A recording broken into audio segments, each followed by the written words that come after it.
An Oklahoma town so rich it inspired a Hollywood movie. We benefited from our own resources. We'd been like Kuwaitis or Qataris, but somehow it all went out the door. In Cambodia, a place of learning that was turned into a chamber of horrors. For the survivors, it's really important to continue to tell their stories. And a secret Latvian facility designed with malicious intent. It's possible that they received images of all mission before the American public.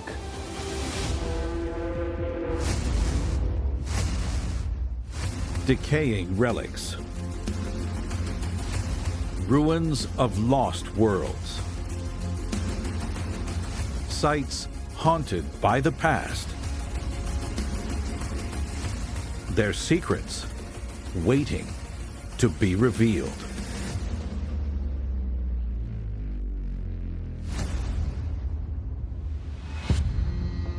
In the sleepy town of Pawhuska, Oklahoma, is the relic of a time when greed and treachery ravaged a community.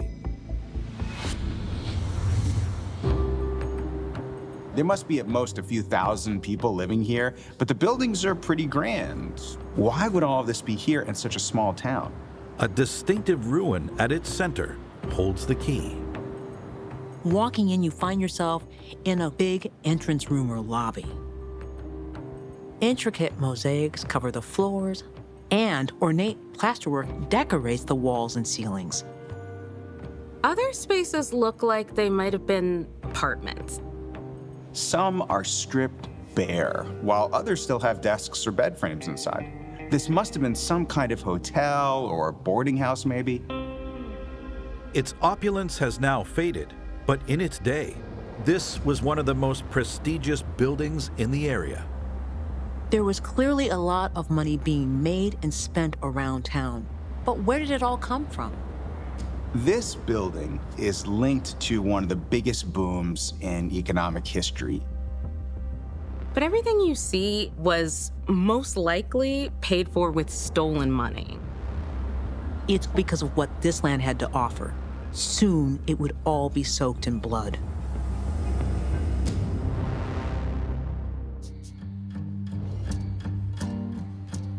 I always tell people there's ghosts here. And when I say that, it's the ghost of our past, our history.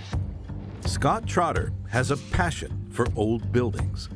Since 2021, he's been working hard to preserve this site.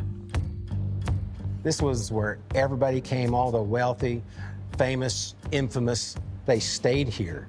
This was the most luxurious hotel anywhere in the area. There was a good reason this was the place to be. In the early 20th century, Pawhuska was one of the wealthiest towns in America. This was becoming this new little New York here on the prairie. Every shop you can imagine, every car that they were making at that time was being sold in these streets. What drew people here was the discovery of a valuable commodity, oil. It led into the free-flowing money and that black gold flowing through the streets here in the 1920s. News of this boom quickly spread around the country, and outsiders flocked here looking to get a piece of the action. We had all these oil moguls and all these bigwigs. This is the place they'd come and stay. This is the Duncan Hotel. It was named after and financed by two entrepreneurial brothers, lured to Pawhuska by the financial opportunities it offered. The hotel first opened in 1910. Everybody was coming to this town to start businesses and put in stores. That's why they spared no expense to build this place, because they knew they were going to fill it. In the mid-1920s, business was booming so much in Pawhuska that the Duncan brothers decided to build an expansion onto their hotel. These are some of the most expensive pieces of porcelain, top of its line at that time. This was the best of the best. But everything at the Duncan may have been built on a lie. one that has its origins when the rightful owners of this area first acquired the territory. Tali Redcorn is a member of the Osage Nation. They signed their first treaty with the United States in 1808. And then in the 1870s, we moved from Kansas, had a treaty, and moved into Oklahoma, current Osage Reservation. Part of the reason this land was available is because white settlers saw this region as being less desirable than other parts of the state. That's because only around 2% of the land was suitable for growing crops. Little did they know, there was a vast reservoir of wealth just beneath the ground. Oil really impacted the lives of the Osage, and it brought a lot of money. Some estimates put it around $240 million, which is like billions of dollars in today's money. We were per capita the richest folks on this planet at that time. Suddenly you've got luxury car dealerships, high-end boutiques, fancy hotels like the Duncan popping up. The entire town was transformed. But for the Osage, the discovery of oil was both a blessing and a curse. When the scale of wealth became clear, Congress passes a law. They say that basically anyone who is half Osage or more has to have a court-appointed guardian to look after them. The guardians were chosen from local white businessmen and lawyers who were given almost complete control of their Osage ward's money. You got somebody that's your guardian and you're young and they're not looking out for your best interests, bad things are going to happen. It's believed that these guardians swindled their clients out of millions. That money is ours, but it's got out of our control and out of our people. We like to say we built Ponca City, Bartlesville, and Tulsa on Osage Oil. It's also said that a lot of the buildings in Pawhuska were actually built with stolen Osage money, and it seems the Duncan Hotel was no exception. If you follow the money, you'll get the answers you're looking for.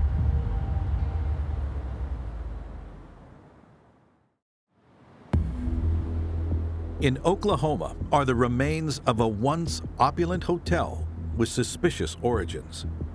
It's believed that in the early 1900s, this building was illicitly constructed using funds that belonged to the Osage Nation.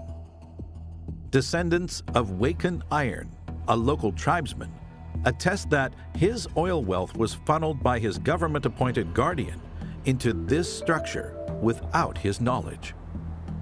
Once construction was complete, he was told that the venture he had invested in had gone bust, and all the money was gone. So all the glamour and high-end amenities of the Duncan are perhaps the product of the widespread theft of Osage wealth. I've heard story after story where the families were destroyed. It was just a movement of resources away from the Osage and into someone else's hands. This tragic story would be repeated across the Osage Nation. So if you've seen the Martin Scorsese movie, Killers of the Flower Moon, it's showing the horrifying lengths people would go to get their hands on all of that money. While the film shows the two main characters being caught and brought to justice, this wasn't the case of everyone suspected of being involved. This brutal period became known as the Reign of Terror. It's estimated that hundreds were killed and millions of dollars were stolen. My great-grandfather, his name was Raymond Redcorn. Possibly he was murdered. It's really impacted my family. The wealth that maybe other Osages experienced, we didn't really have because of this tragedy. It would take many years for the sheer scale of the Osage betrayal to be widely acknowledged. For much of that time, the Duncan continued to operate, its fortunes still tied to the oil industry. But in December 1981, a fire broke out. The inferno sealed the fate of the Duncan Hotel.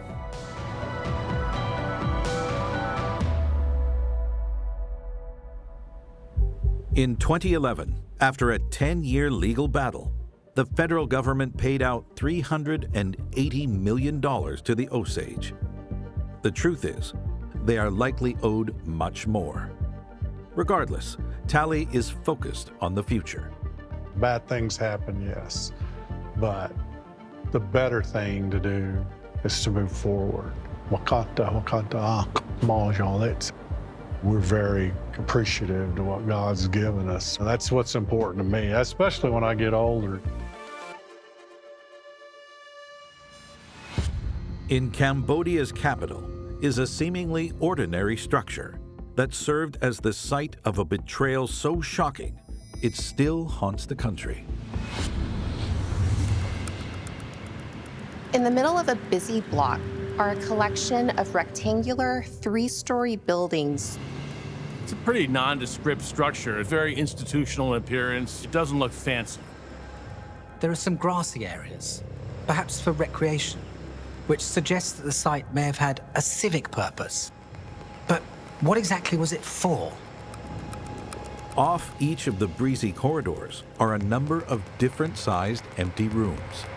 The walls are bare and the floor is tiled. If you imagine that there were maybe desks in here, perhaps this was a classroom. But if this were a place of learning, there are certain features harder to explain. One of the buildings is covered with barbed wire from top to bottom, and the interior is lined with what can only be described as cells, and there are hundreds of them. Inside these walls, some of the greatest crimes against humanity of the 20th century were perpetrated by a regime which basically pledged to wipe out all opposition.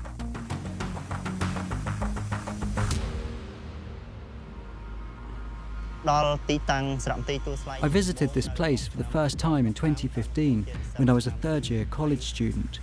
The experience left me feeling sorrowful and full of questions. The search for answers inspired Wern one day to return to this complex as a custodian of its history. I was curious as to how a place that was meant to impart knowledge and education turned into a site which inflicted great pain on the Cambodian people. The structure that stands here today was originally built in 1962. It was the Preah Panhe Yat High School and the Tuol Sleng Primary School. So these were classrooms. Yet nationalized education was a new concept for the nation, established once Cambodia gained freedom from French colonial rule in 1953. Previously, only around 50,000 Cambodians received formal elementary schooling. Before long, it was around 1 million. For over a decade, this was simply a place where children came to learn, play, and be safe. But soon, even education itself was considered a crime and punishable by death. But the transformation didn't happen overnight.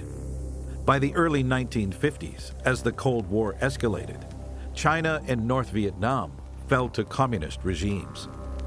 The ideology also began to take root in Cambodia. In the early 1960s, a small group of Cambodians led by Saloth Sar, later known as Pol Pot, formed the Communist Party of Kampuchea, later known as the Khmer Rouge. They wanted a radical communist revolution that would erase all Western influences and set up a solely agrarian society. At first, they were small in number and posed very little threat. But when a right-wing, pro-US military coup toppled the head of state, Prince Norodom Sihanouk, in 1970, the Khmer Rouge began to attract increasing support.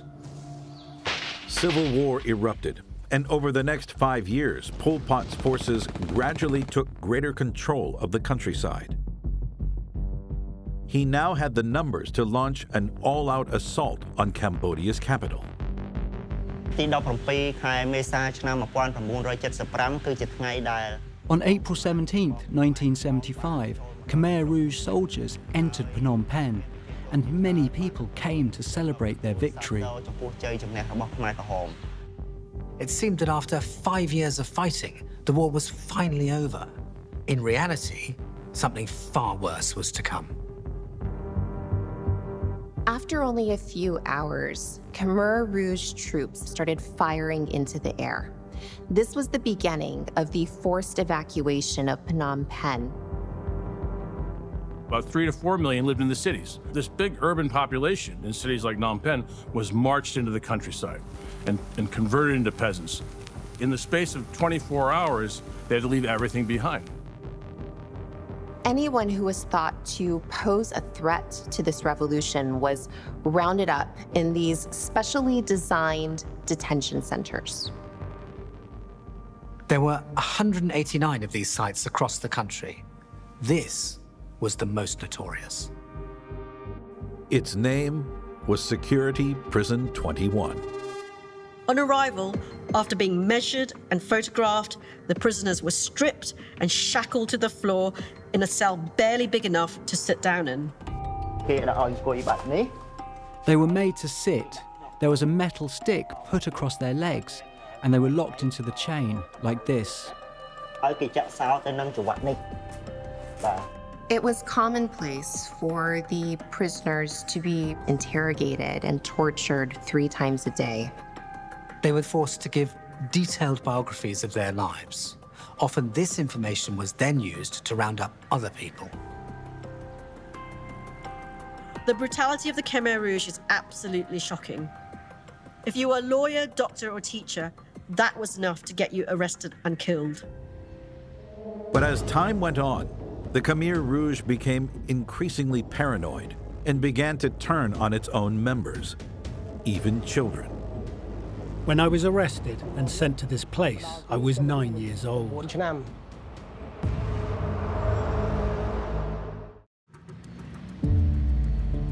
In Cambodia is a former school that was turned into a death camp under the Khmer Rouge regime. Anyone deemed a threat to the revolution was rounded up and incarcerated, including their own comrades. Norn Chan Pal was 9 years old in December 1978, when the Khmer Rouge summoned his father, a regime supporter, to the capital.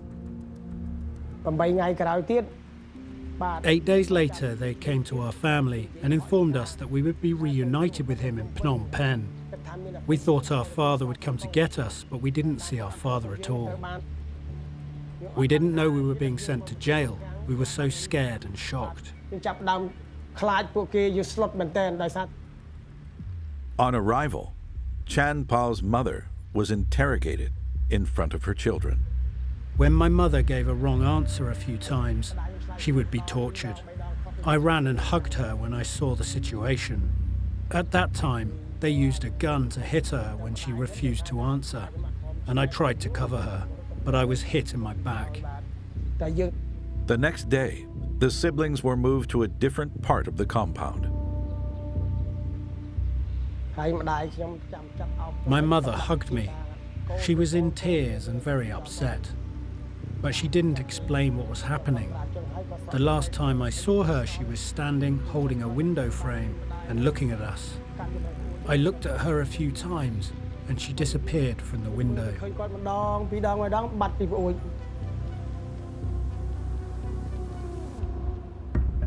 At the time, Chan Pal and his brother were not aware that their mother was likely killed that same day.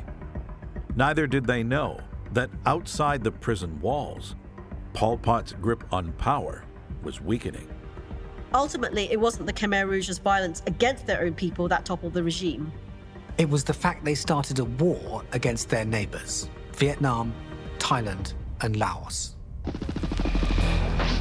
The goal was to take back territory that had once been a part of the Khmer Empire centuries ago. In late December 1978, Vietnam launched a full-scale invasion of Cambodia, sending tanks and thousands of troops across the border. Khmer Rouge fighters made a chaotic retreat. By early January 1979, Vietnamese forces closed in on Phnom Penh. They found a city that was practically deserted. And they discovered this S21 prison complex. And it's said that the way they discovered it is they smelled rotting bodies. At least 18,063 people were sent here, but only 12 survived. 8 adults and 4 children. Norn Chan Paul and his brother were 2 of those children. They only lived because they hid when the Khmer troops abandoned the prison. I came outside and saw 2 Vietnamese soldiers. The person holding the AK gun was pointing it at me and asking, "Are you Pol Pot's child?" I told him that I wasn't Pol Pot's child. We were then taken to the hospital to recover from our health issues, and afterwards, we were placed in an orphanage. By the time Pol Pot is deposed, it's estimated that he's basically murdered about 1.5 to 3 million of his people. At the very least, a quarter of his own population. The newly installed moderate communist government chose to leave S21 and to open it as a museum of genocide. Pol Pot died before he could be brought to answer for his crimes.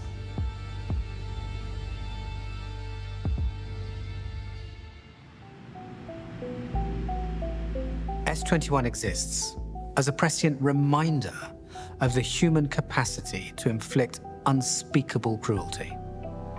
For the lucky few that did survive, telling their story has become a way of fighting back. I was left speechless when I first visited Tuol Sleng. It brought back all the memories and I couldn't hold back my tears. However, as I started working closely with this place, I shared my story with visitors and I began to feel better. Tuol Sleng is no longer a prison to me.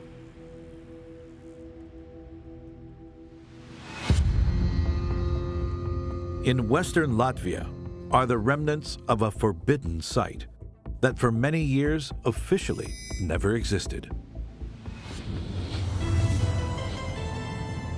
We're about 2 miles from the coast in an area of dense forest. But then you see it's a very distinct type of housing that we saw after World War II. It's not elegant, but it got the job done. They seem out of place. Why would these apartment blocks be thrown up in the middle of nowhere? Inside, they've been gutted, but there's a few kind of clues here and there as to their former life. A little bit of wallpaper, a family living room, a kitchen. While little remains to help piece together a picture of who was here, the question of why they were here is soon answered. Beyond the buildings, rising above the trees, you see these enormous antennas. These things look like something you might use to search for signals from alien life. But what are they doing here in the middle of Latvia? When the world stood on the precipice of global conflict, this site held the key to humanity's survival and destruction. The stakes in the Cold War are so high. If there is a way to defend yourselves with technology, you use it.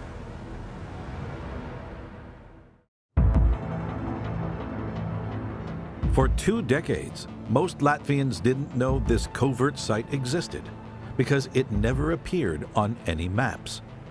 In 2013, Arnis Berzinch came to work as a technical specialist at this remote facility. When I saw first time, I was amazed.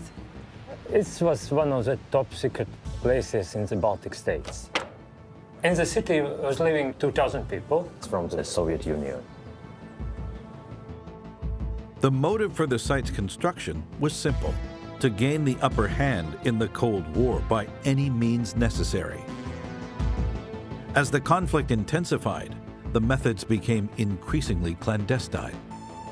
Instead of direct confrontation with kinetic weapons, The confrontation in the Cold War is at a remove. It's technology versus technology. And the Soviets especially were obsessed with projecting an image of competence and success. A pivotal moment in the race for technological superiority came in 1957, when the battlefield shifted to a new frontier. The Soviets had sent up the first man-made satellite, Sputnik, which orbited the Earth, sending down a beeping radio signal. And this was a huge deal because for the first time, messages could be sent and received between spacecraft and Earth. In the US, people were completely freaked out by this. They had no idea the Soviets were so advanced. Less than a year later, in 1958, NASA was created to help combat the threat. The space race was on, and our world would never be the same again. Within the 10 years after Sputnik, more than 800 satellites had been launched by both sides.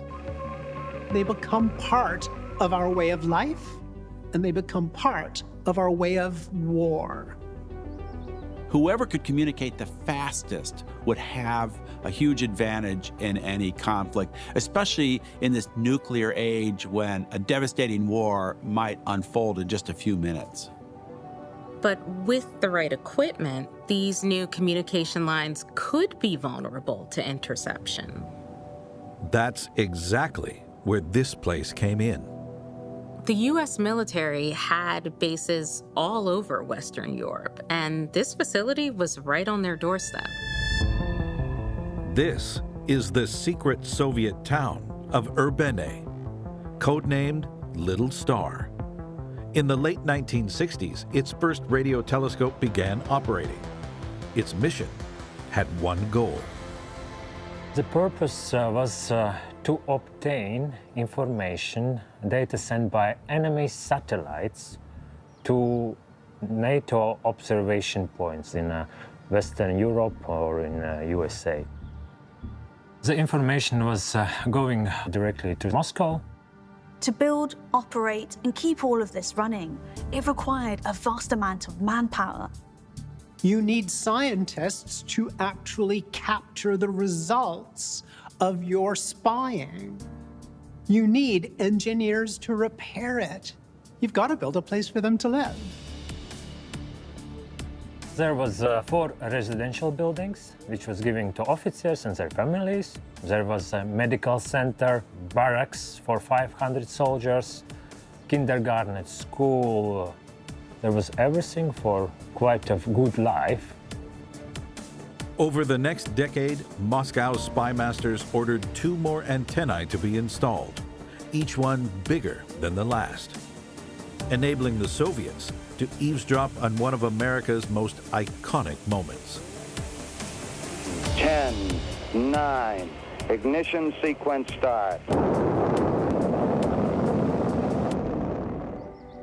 And there's a story that they intercepted in 1969 the signals from USA Apollo mission on the moon. One small step for man, one giant leap for mankind. It's possible that they received images of Apollo mission before the American public. But the true purpose of this complex was far more sinister. It was intended to give the Soviets an edge over America if nuclear war erupted.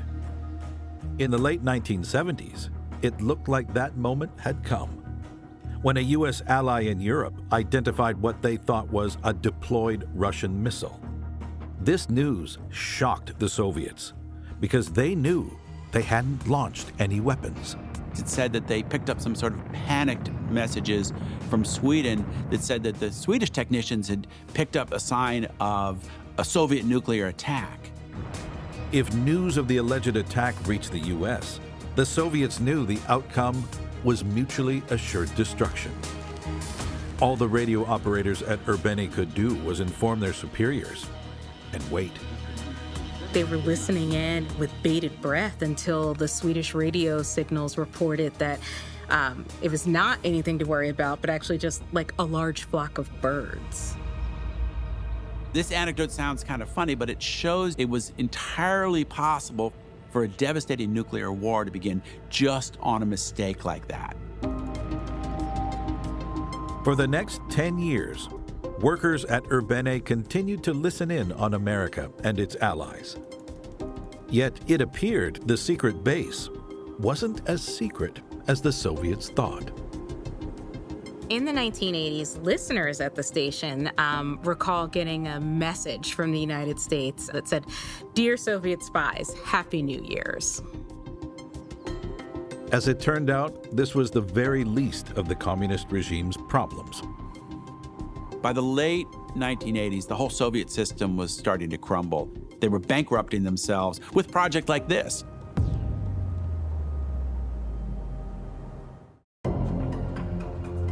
In Latvia is the ruin of a former Soviet base. It operated in secret until the late 1980s, when cracks in the Iron Curtain began to appear. The first pieces to fall are the Baltic republics. Lithuania, Latvia, Estonia, they all declare independence from the Soviet Union. But the Russians weren't really keen on handing over a working spy station to a potential enemy, a potential American ally. When the Latvian officials arrived, they were pretty horrified to discover that Russian security services were destroying everything they could. The cables like this is examples. There are nails in the cables, and there was a lot of them. And they're pouring acid inside the generators and electricity motors. The Latvian scientists didn't give up. The former Soviet technology provided the perfect opportunity for the newly independent nation to establish its own center for space study. It was really a big job. We put new systems. Everything was changed. We use for astrophysics, radio astronomy, and space science.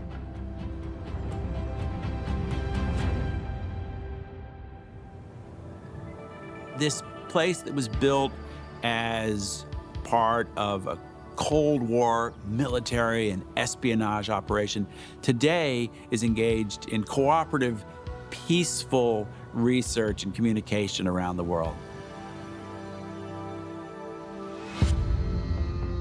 In northern Italy, 50 miles from Venice, lies an unlikely field of dreams.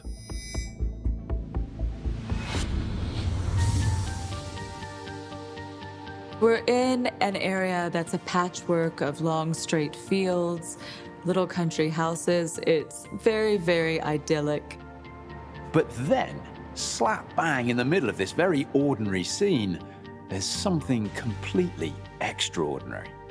There are these two giant, rusting old airplanes. And it just doesn't make any sense because there's nothing nearby that should have big airplanes right there. So you just have to ask the question, why are they here? Inside the control tower, the plot thickens. There's what looks like a professional oven. Now, I've not been inside many control towers, but that doesn't seem normal to me. In an adjacent building, things get even stranger. It appears to be some sort of Renaissance villa, and everywhere you look, there's some pretty iconic artwork. It is so bizarre to have these two vastly different things, planes and Renaissance art, all in one compound. Everything seen here was the brainchild of an entrepreneur with a wild vision, but who failed to consider the consequences of his ambition. Almost as soon as the doors opened, it was forced into a tailspin.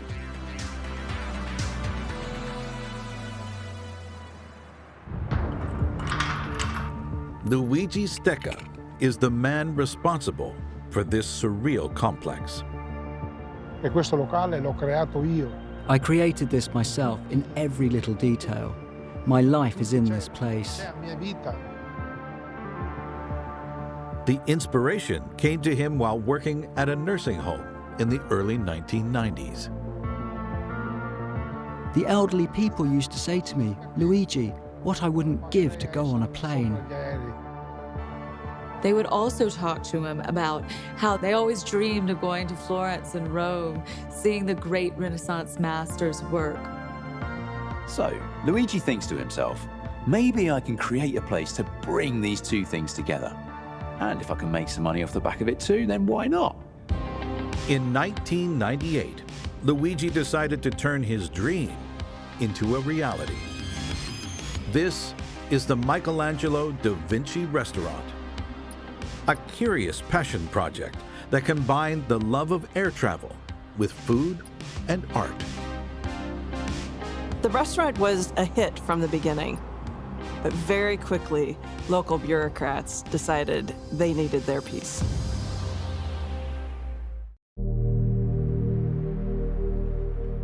In Villa Marsana, Italy, is a bizarre flight of fancy. The creator, Luigi Stecca, pulled out all of the stops to bring his dream to life. The cost alone of buying and transporting the planes was in the region of $100,000. I searched until I found the planes. I found one in Cingoli, in the Marche, and one in Porto Recanati. He then needed to arrange a police escort to get them back safely. Then, once here, we put the planes down on the ground.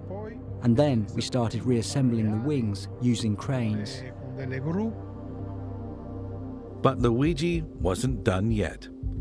For his new venture, he wanted to recreate in perfect detail some of the world's finest artworks. This isn't a caricature of the Renaissance. These are real paintings. They look good. You've got Michelangelo's The Creation of Adam and The Last Judgment, the original of which sits above the altar in the Sistine Chapel. All in, everything cost me 10 billion lira. In total, that's around $4 million of borrowed money. The pressure was on to make the business a success. In the summer of 2000, the restaurant opened its doors. It was truly exciting to see this room full of people and the tables turning over. It would have been 2,000 to 3,000 people. All of this filled me with joy. You have airplanes attached to a fake control tower in the middle of nowhere. It's just wild that this place was so popular.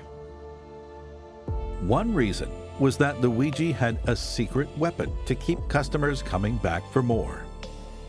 The restaurant became famous for its oval-shaped pizzas, which apparently was the only place in Italy you could get them at the time. I won the European Pizza Championship. My strength was the quality of the pizza dough. The secret is not to use tap water. But it's not just about that. I have personal secrets. I can't say more. The money was pouring in, and it looked like Luigi's ambitious risk was paying off. I felt proud and happy. These are experiences that one needs to have to believe they are possible. There was a constant stream of people lining up to get a table here. But it also caught the attention of the wrong kind of people. After a few months of being open, local authorities came knocking at the door. But they didn't come for the pizza. The government comes after Luigi, claiming that he didn't get any building permits or the correct ones to build the Michelangelo da Vinci. They were angry at me for the planes, what they called illegal constructions. They said I had built illegally here. The government demanded that the restaurant be brought up to code, but they also demanded that Luigi pay a massive fine for breaking the rules, which at the time was over $500,000. Luigi was on the verge of bankruptcy and faced losing his beloved business. His only option was to fight back. He spends literally years fighting this. He goes back and forth with the authorities. They say he has to bring his buildings up to code. He says he will. But there was one thing that government officials wouldn't budge on, and that was that he would have to pay the massive fine. Luigi remained defiant. But in 2015, the judge ordered him to pay up. Although, by that time, the Michelangelo da Vinci restaurant had already been forced to close for good. Only I know how much I suffered. I cried under the planes. Here on my own, I cried.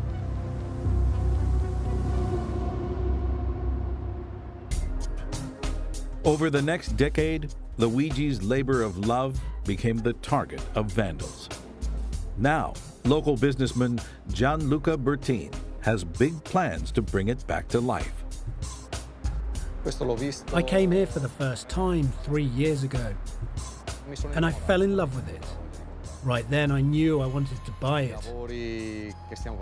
What we're doing now are small adjustments to fix the external part. It's a very demanding job, but we expect to open in the spring of 2025.